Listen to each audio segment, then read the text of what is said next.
My wife decided to leave and asked me not to look for her. I accepted her decision until she showed up furious at my door. I started working in construction when I was 22 as an assistant. It wasn't that I was fascinated by the 80-hour workweek routine, but I knew I needed to build something better than what I had been given. My father abandoned us when I was barely 4 years old. Since then, it was just my mother and me, living in a small one-bedroom apartment with a heater that failed half the winter. I watched her juggle everything to make every bill stretch the impossible. By the age of 25, I had mastered several trades: plumbing, basic electricity, framing, drywall, enough to consider myself dangerously useful. I had saved enough to start night classes in business administration. My friends, Thomas and Scott, were in a similar situation. They knew how to work with their hands but were tired of watching others get rich from their efforts. So, at 27, we pooled our savings, $17,000 each, which felt like a fortune at the time, and launched our own renovation company. In the beginning, we did everything: fixing taps, patching holes in walls, building decks, any job that allowed us to pay the bills. Our office was my garage, 3 folding tables, and a coffee maker that failed every third day. We ate frozen food, worked endless hours, and moved as if our lives depended on it, because they really did. We had no safety net, no one with money to rescue us. We were 3 guys with rough hands and big dreams. Our first major breakthrough came 8 months later when we got an undervalued job to renovate a kitchen. The client was a lawyer, Mr. Stephen Grant, a Harvard graduate, smart, direct, but relaxed. He liked our work, though he warned us, "The contracts you're using are a disaster. One lawsuit, and you'll be on the street." I offered to renovate his bathroom in exchange for legal advice. He declined the remodel but offered to help us with the documents for a reasonable fee. That was the start of a solid friendship, and the legal framework that would ultimately save us in the future. In the second year, Stephen helped us legally incorporate the company, create civil liability clauses, and draft contracts that protected us. Thanks to his recommendation, we managed to sign with a mid-sized real estate company looking for reliable contractors. That's when everything started to take off. 5 years later, that small company was a different story: 32 employees, 3 site supervisors, a real office downtown, and 7-figure annual earnings. My story with Sophia began long before that success. I met her 7 years ago at a charity event when my business was still fighting to survive. She worked in public relations for a tech startup. She had an impressive presence: confident, elegant, attractive, always well-dressed, and with that ability to make everyone around her feel comfortable. 6 months later, we were living together. A year later, we got married. The ceremony was simple, with about 60 guests. The first few years were good. We both worked hard and supported each other. We bought a house in my name before the marriage, fortunately. While I was expanding the company, she was climbing the corporate ladder. We traveled, enjoyed good times, surrounded by friends and with the feeling of building something genuine. But everything changed when the company signed a $12 million contract. Suddenly, my income tripled. And while the differences were subtle at first, they soon became obvious. Sophia started having lunch with her colleagues more frequently. Then came the complaints. Her boss was toxic. Her colleagues were envious. "They're bothered that I'm a woman and competent," she'd say with disdain. Extended outings also started to appear, with the excuse of networking. When I texted her to see if she would be late, she sometimes replied hours later, "Sorry, I'm with clients." The reality was different. Her interest in her job waned, while her enthusiasm for the lifestyle my income allowed grew. One night, during dinner, she told me she no longer felt fulfilled in public relations. I suggested she take on a more challenging role at her company, and she almost got offended. "Don't you understand? I need to do something that truly means something to me." I encouraged her to find what motivated her, but instead of exploring while keeping her job, she decided to quit without a plan. According to her, she couldn't focus on her future if she remained trapped in a toxic present. 2 months of soul-searching, shopping, and spa days ended in a big revelation. She wanted to be a personal image consultant. She had always had good taste, and according to her, some friends asked her for fashion advice. I invested in her new venture, $5,000 for an exclusive certification, plus about $15,000 for initial inventory, a website, photo shoots, and business cards. She was excited, and I was happy to see her enthusiastic. But after 6 months, the spark faded. Clients were demanding, and setting up her own business proved more difficult than she imagined. She started taking personal days to deal with the stress.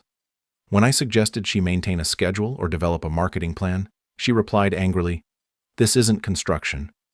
Creative work doesn't operate on routines." While I was dealing with construction sites, clients, employees, and marathon days, she spent afternoons on the sofa surrounded by luxury brand shopping bags. When I asked about a $4,700 charge at an exclusive store, she replied with annoyance, "It's an investment for my brand. I wouldn't expect you to understand marketing." Our intimate life, which in its best years was intense, became almost non-existent. We went from having sex several times a week to once every 2 weeks, and only if she wanted to. It always felt like a favor. If I brought it up, she reacted defensively. "Is that really the only thing you care about? You're pressuring me." And she would lock herself in the bathroom for 2 hours to take a bath. It was a pattern. Every time I questioned something, she made me feel like I was the problem, but I didn't see it clearly at the time. Everything got worse when Veronica showed up, a 37-year-old woman divorced twice, who became her best friend. From the moment I met her, I knew what kind of person she was. She wore designer clothes, lived for the mirror, and had a laugh as fake as it was condescending. Her Instagram was a catalog of luxuries with no visible source of income. She lived off divorce settlements and knew how to maintain that style. It didn't take long for her to fill Sophia's head with phrases like, "Know your worth," and "men must provide." Veronica had an unofficial doctorate in financial opportunism with a specialization in leveraging legal agreements, and she was Sophia's glamorous life coach. Since they started spending more time together, everything changed. Weekends were now getaways to Las Vegas, wine tours through Napa, unlimited shopping sprees, all paid for by me. Sophia would come back recounting anecdotes about men who bought them drinks in clubs or sent them bottles just for fun, but the spending wasn't the only concern. Sophia had started adopting Veronica's way of thinking. She would say things like, "Men need to understand that financially supporting their wife is not an option. It's the bare minimum." Or, "Veronica says a real man doesn't question what his wife spends." And suddenly, I realized something wasn't right. She would turn her phone screen away every time she texted. Her Instagram account was filled with photos at the gym.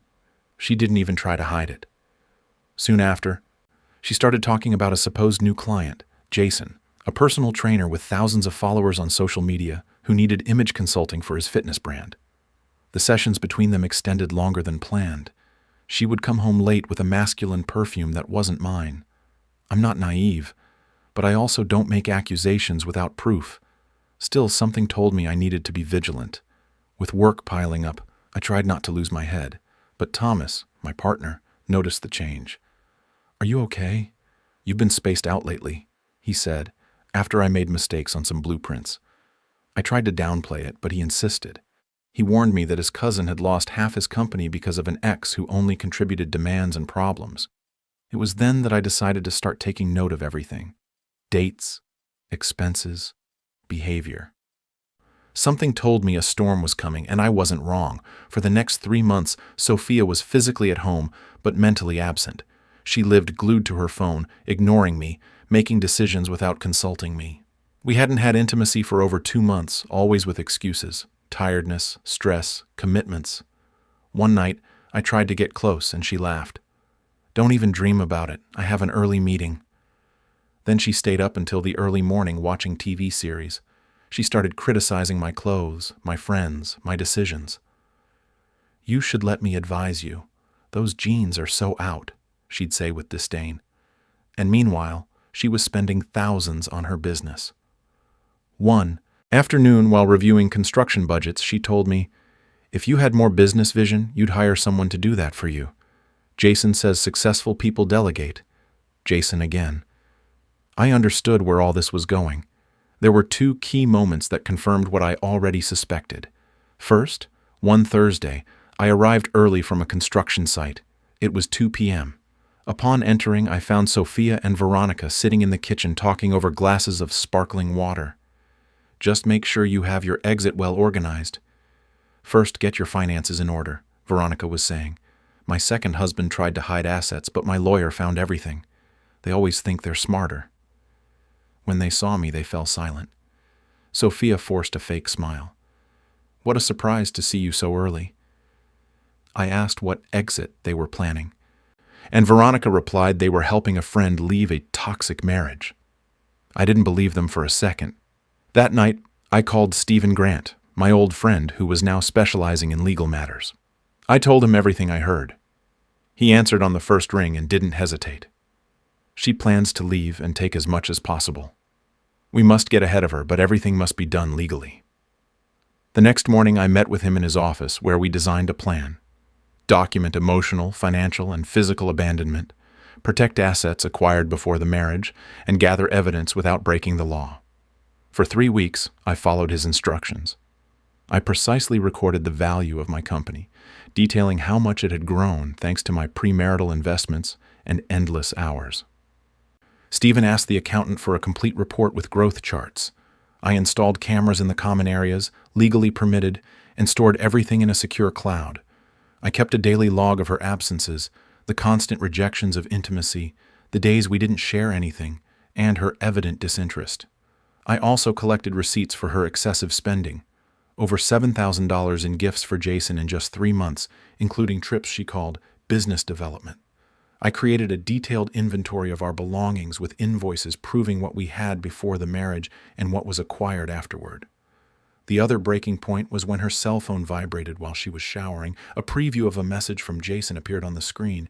"Can't wait for next week when we don't have to hide anymore." I took a quick screenshot. I didn't say anything. Not yet. It was vital that she took the first step. Formal abandonment would strengthen my legal position. The following Monday started like any other. I worked normally. I bought a couple of good cuts of meat for dinner and went home. Sophia had been distant all weekend, glued to her phone, going out with vague excuses. I feigned calm. I was at the grill when she returned from another of those business lunches with Veronica. According to their Instagram stories, they had spent 6 hours drinking on an elegant terrace. She walked in without really looking at me, checking her phone, and then she dropped it bluntly. "I'm moving out tonight. I need space." Just like that, as if ordering a coffee. I stopped turning the steaks on the grill and looked at her.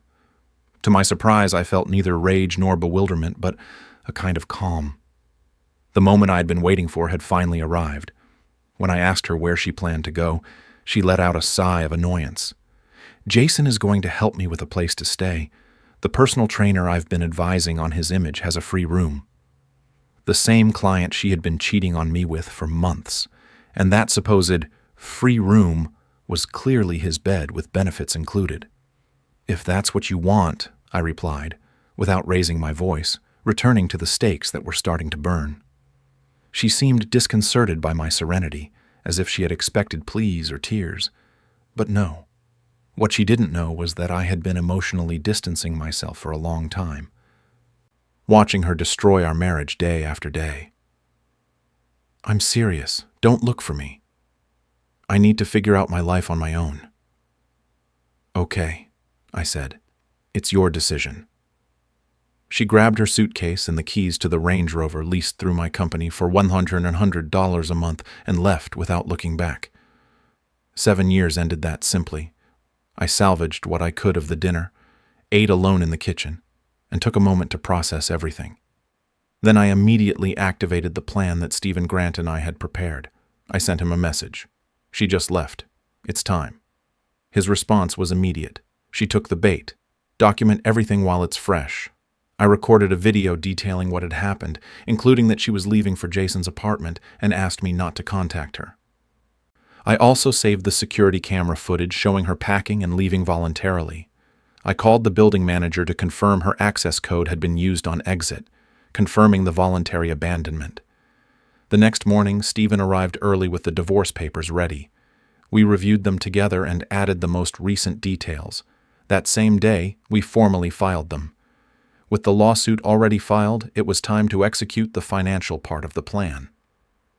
I started by canceling her supplementary Amex Platinum card, the same one she had exceeded 3 times that year with luxury purchases and business dinners. One call to the concierge, and it was deactivated in 5 minutes. Then the Visa Black, same thing. Gone. I also eliminated the automatic $4,000 monthly transfer from my company's account to hers. That was the money she used for personal care, as her stylist business barely covered coffee. Click. Cancelled. Our phone plan was in my name, covering her, her mother, and me.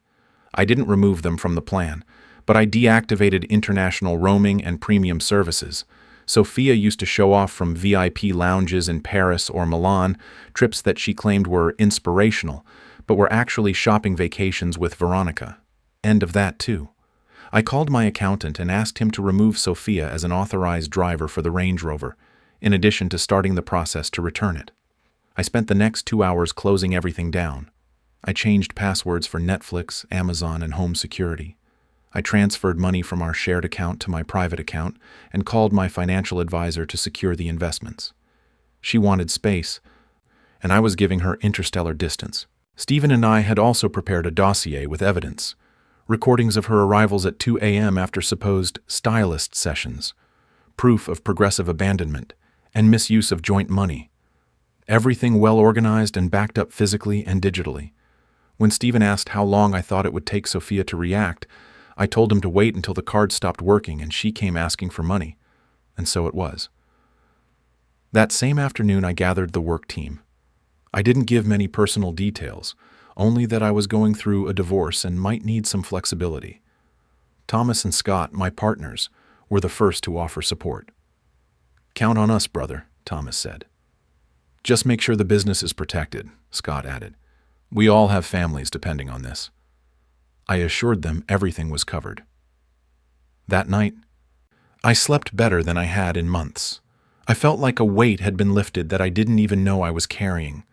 For the next 3 days, I enjoyed absolute silence. I met with our corporate lawyer, updated my will, changed the locks, carefully packed Sophia's things, and cleared the bathroom of her bottles and creams, over 100 products.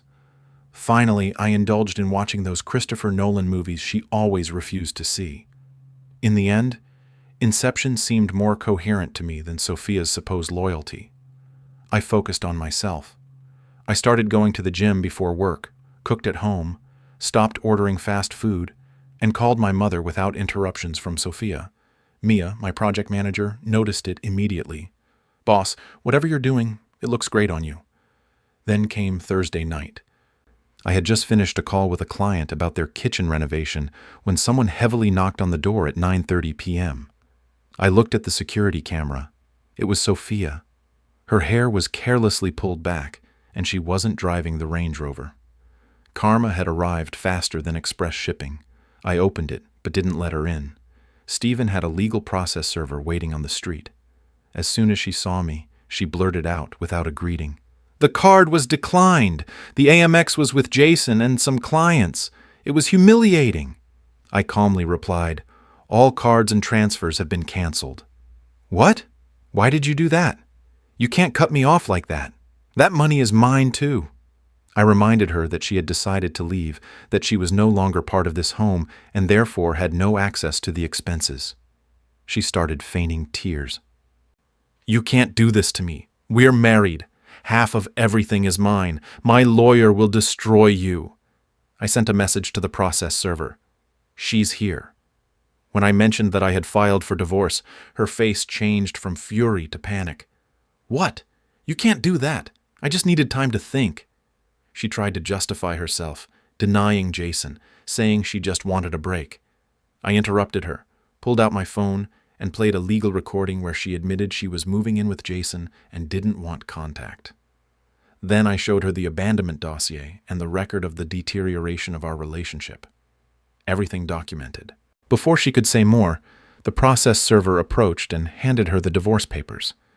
That's when she understood she was no longer in control. "You're going to regret this," she said, dropping the drama and showing a cold expression. You owe me everything. Without my contacts, you'd still be working in a garage. From the camera, I saw her lose her temper. She kicked a flower pot, hurt her foot, and desperately tore the divorce papers to read them. Eventually, an Uber arrived. She left limping, cursing, worthy of an acting award. If there was an award for the best tantrum over a rejected card, Sophia would have won it hands down. As I poured myself a drink, I sent a message to Stephen Grant. Papers delivered. Collapse consumed. His response was perfect. Now we wait for the counterattack. And he wasn't wrong. The following week was a parade of chaos. The calls to my office started immediately. Mia, my project manager, answered 6 on Monday alone, all from Sophia, demanding to speak to me about an urgent financial matter, although she later changed the story to a family emergency. Boss, your wife keeps calling, Mia told me uncomfortably. She said something about her mother being hospitalized, but when I offered to take a message, she hung up. I thanked her and asked her to block her number from the office line. I clarified, she is no longer my wife and her mother is perfectly fine. Then came the unsolicited messengers.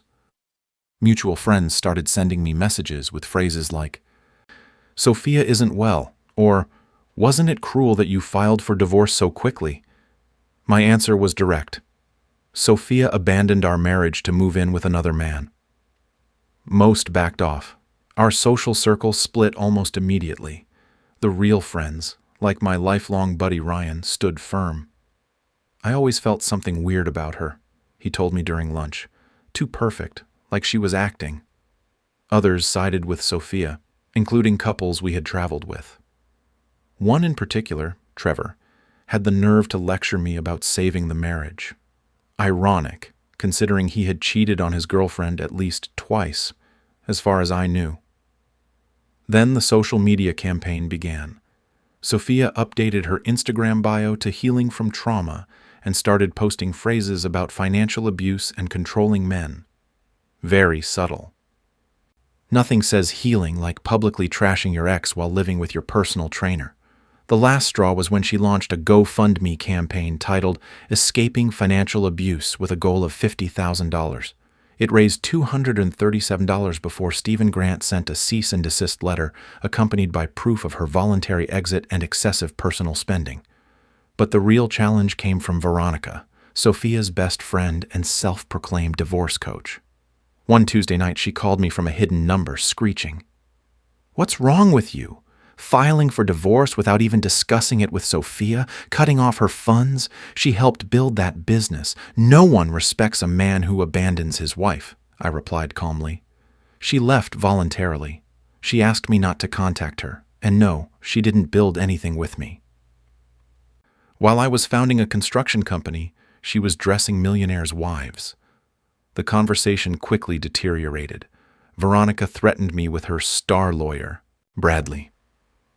When I mentioned my legal team and Sophia's blatant affair with Jason, she went silent. Apparently, she didn't know about him. Jason is just helping her through a difficult time. She tried to correct herself. He's a gentleman, which you clearly are not. When she demanded I return Sophia's things, I clarified that they were already packed and she could pick them up by appointment, with a witness present and a signed inventory.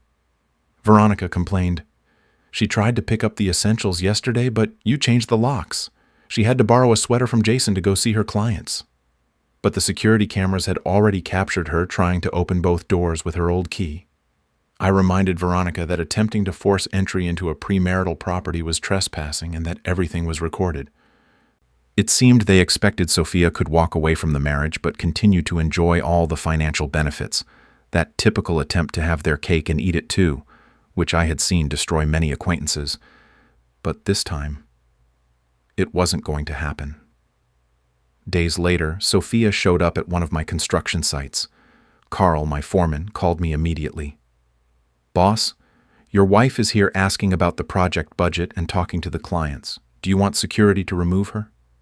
I asked him not to make a scene, but to keep her away from the clients and tell her to leave, or they would call the police. When I arrived 20 minutes later, I saw her sitting in a friend's car, watching from the curb. I paid no attention and got to work. An hour later, they left. That same night, I received a message from an unknown number. "You think you're so smart? Watch your back. I know people who can ruin your life." I forwarded it to Stephen Grant, who added it to the dossier. We were documenting everything. If there were threats, it was a sign of desperation, and that was good. The next morning, I discovered negative reviews about my company on Google, Yelp, and Facebook, all from new accounts with no history, accusing us of overcharging, using poor materials, and harassing female clients. Stephen removed them in less than 24 hours after presenting evidence of targeted harassment. We also filed a police report for threats and defamation. The following week, she surpassed herself. Sophia's mother showed up at my office crying and begging me to fix things with her daughter. "She's devastated," she said, wiping her eyes. "She made a mistake and you are punishing her for it." I had always respected her mother, but I wouldn't let myself be manipulated. I replied calmly, "Sophia left to live with another man and asked me not to contact her. That's not a mistake, it's a decision." She was confused. "You work so much that she felt lonely," she insisted, completely ignoring the situation with Jason. I also calmly reminded her that Sophia had access to joint cards with a $50,000 limit, a $4,000 monthly allowance, and a luxury SUV, and she decided to leave all of that for a trainer with a single-room studio. That's not confusion. It's a plan that went wrong. She left without saying anything else. I saw she was genuinely convinced of Sophia's story, but I wasn't going to let myself be manipulated, not even by a crying mother-in-law. The following months seemed straight out of a legal drama. Sophia sent me a request via Venmo asking for $2,000 for an emergency. I declined with a note. "You asked for no contact." Then came a formal letter from Bradley, her lawyer, demanding $12,000 a month in temporary spousal support, in addition to the continuous use of the Range Rover. They denied any infidelity and claimed Sophia had left due to my emotionally negligent and controlling behavior. Stephen burst out laughing when he read it. "They're fishing. They have nothing," he replied with a legally solid but clear offer. A one-time payment of $50,000 if she signed a full waiver and confidentiality agreement. Bradley countered with threats. Stephen replied with evidence, dated recordings of the common areas proving constructive abandonment, and records showing Sophia had spent over $90,000 in the last year on personal things without contributing almost anything to household expenses. We presented detailed business valuation reports demonstrating that the company's growth was solely due to my premarital investment and my 60-plus-hour work weeks. The documentation was overwhelming. The company was separate property, not a marital asset subject to division. The next letter from Sophia's lawyer had a completely different tone. They went from "we'll see you in court" to being willing to negotiate and resolve everything amicably. It's incredible how a threat of destruction in court can turn into a plea for sanity when solid evidence appears. Meanwhile, I continued rebuilding my life. I started working out 6 times a week. I resumed friendships that Sophia had tried to alienate me from, and I fully focused on stalled work projects. My company secured 2 important contracts, partly because, for the first time in years, it had my full attention. I even started a side project, restoring a classic Dodge I had bought cheaply. It was something I had always wanted to do, but that Sophia despised, saying it was a waste of time and cluttered the garage.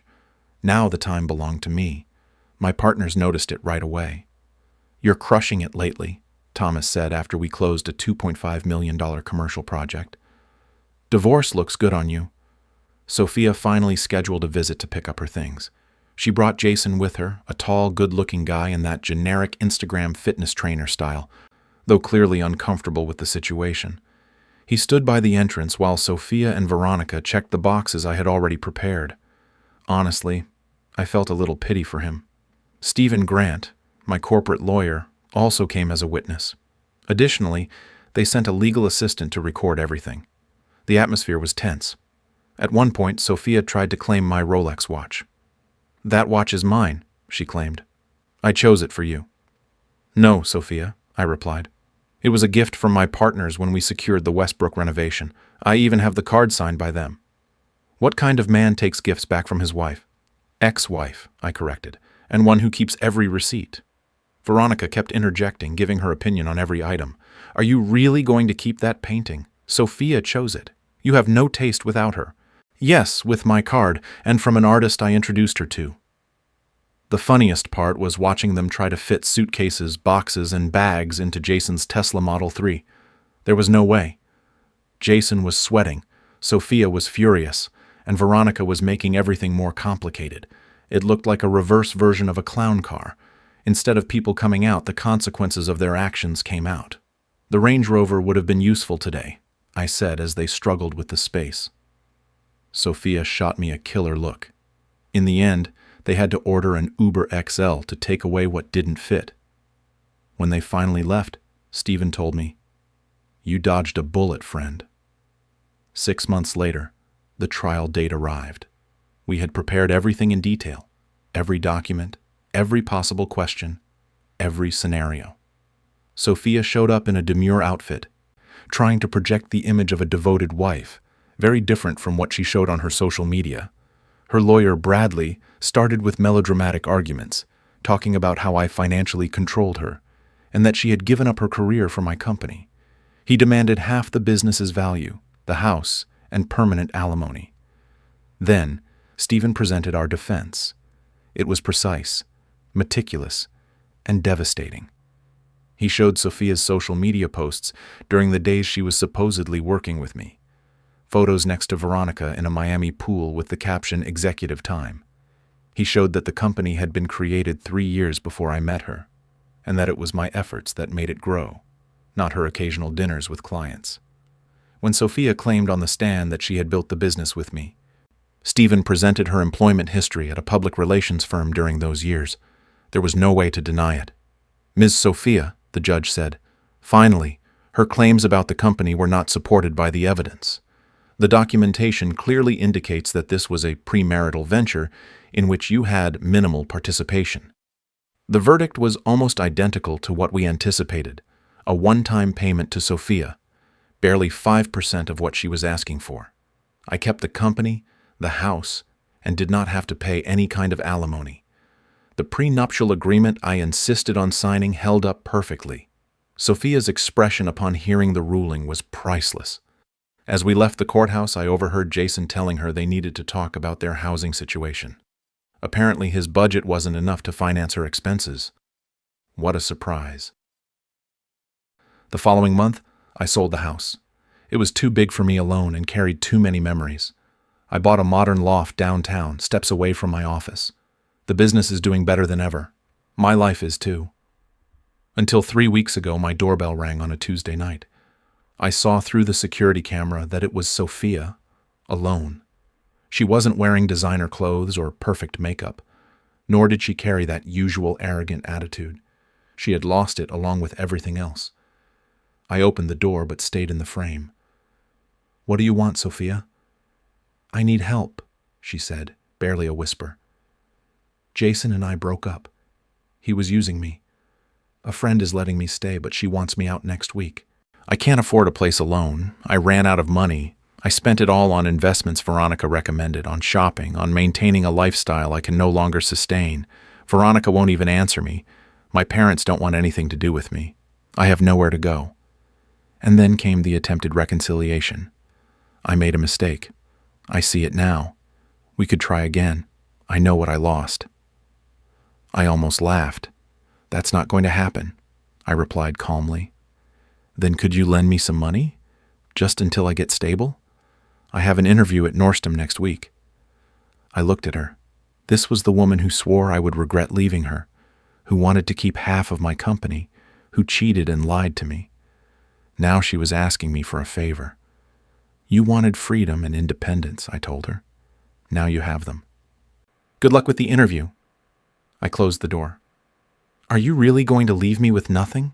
she said from the other side. I opened it just a crack. "No, Sophia, you left yourself with nothing. I am just respecting your decision." And I closed the door forever. Sometimes I stop to think about everything I invested in that relationship. The shared years, the good moments that now feel so distant, the signs I overlooked, believing that commitment was enough. It took me time to understand that you cannot build something solid when only one person carries the entire weight. But the real lesson came later. I realized that it's not always about fighting or winning, but about letting go with dignity, setting boundaries, rebuilding yourself from scratch, and not allowing those who failed you to ever have power over your life again. She chose her path, and I chose mine. And although her decisions led her to hit rock bottom, it is no longer my responsibility to rescue her. All I can do is keep moving forward without looking back, knowing that I stood firm when it mattered most. Life eventually takes care of everything, and from where I stand now, I can say that I was not wrong to close that door. Thank you for reading. If you are in the middle of a difficult situation, don't forget this. Whoever values you doesn't put you in that position. And if they do, you have every right to walk away and protect your peace. Keep going.